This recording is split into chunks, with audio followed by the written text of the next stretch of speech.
West Hartford man has penned a book about Alzheimer's patients and how to connect with them.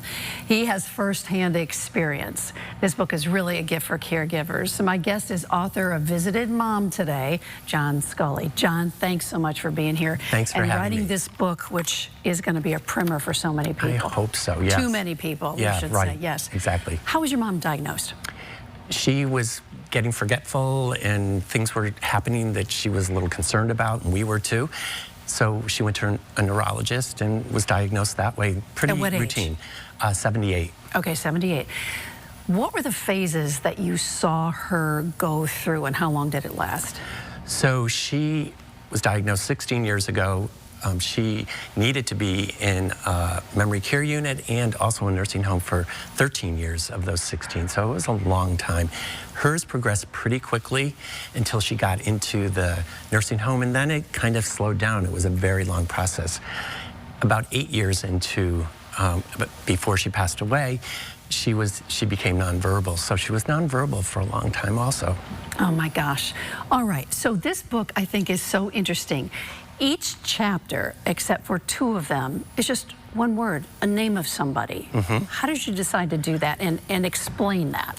Sure. So because my mother was nonverbal, what we did was when we visited, we went to other areas of the memory care unit so that she could be involved in conversations. And so we wanted her to kind of be engaged. And it was then that we started having those conversations with other residents. So the names on the chapters are the names of the other residents. They have been changed to protect their identity, but it's the names of the other residents. And so we would have these conversations, and the book is really made up of a collection of the really sweet, poignant, funny ones that were like a gift that I wanted to keep.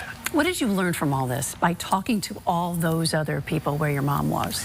So I learned that there's really a community there that, you know, we think of this as sort of like God's waiting room, like a memory care unit or a nursing home, but people really had things to offer.